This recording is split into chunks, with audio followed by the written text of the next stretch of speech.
Hi guys, welcome back to another video. Now today we're not going to be taking a look at my cup or this Eurospec rally here.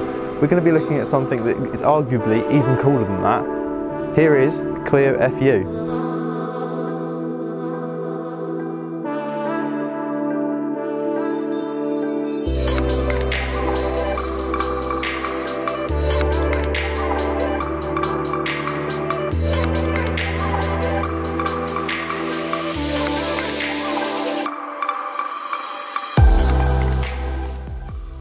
So guys, we are quite restricted in here in terms of space.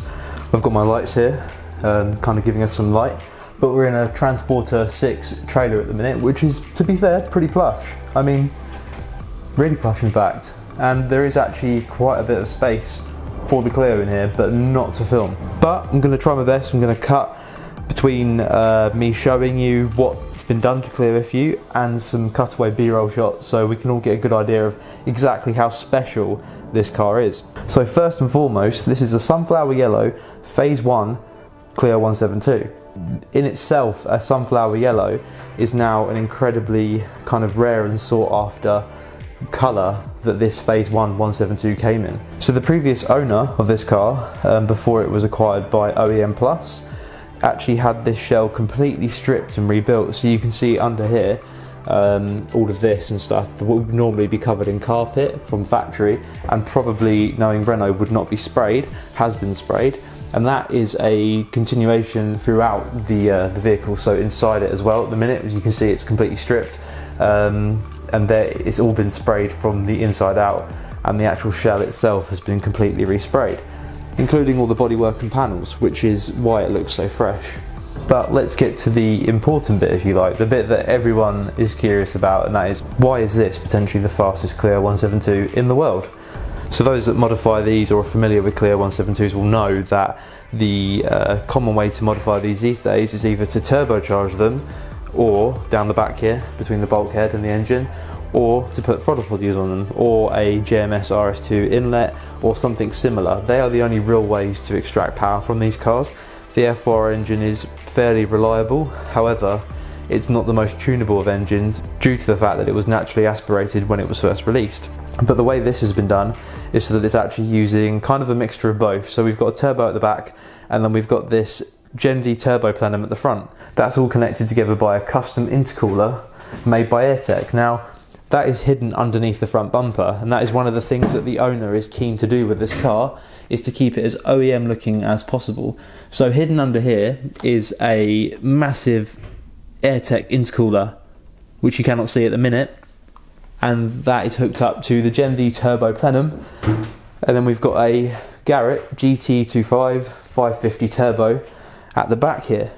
Now the engine itself, the actual block, of course, standard, the F4R is capable of taking around 230 to 240 tops before it starts to, before you get in the realm of, is this going to last or is it not?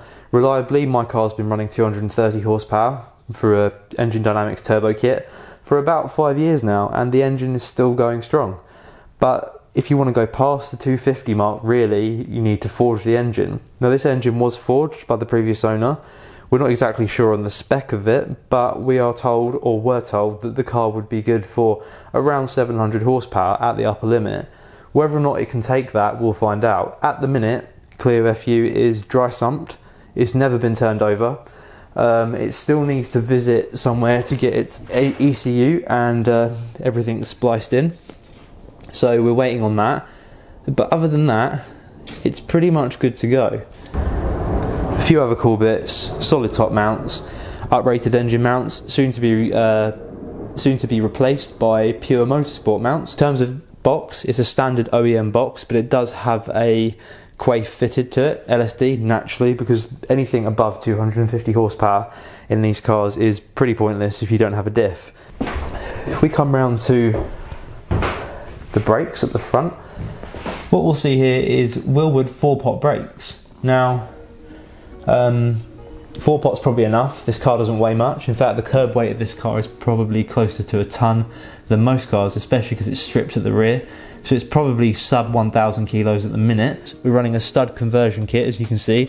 At the moment, we're using Nankang tyres. They look pretty damn cool. They kind of look similar to the R888s that people use on track cars.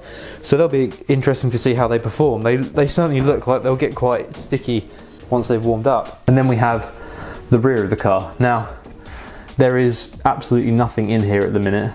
It's completely barren. We've got some subframes, OMP subframes. There were some bucket seats in here, however, they're now gone. We've got the cage properly welded in here. So it's got a, I believe it's a 6-point cage. Yes, it's got the 6-point cage in here as well, which is pretty cool. We've got a spare tyre. Obviously, as I didn't mention earlier, the car will be rocking the OZF1 original wheels that came on the car as standard. And again, although this is a really special car and it's clearly not OEM to anyone that's in the know, the owner would like it to look as OEM as possible. So that's why we've got these lovely OZF1s, which have been freshly refurbed recently.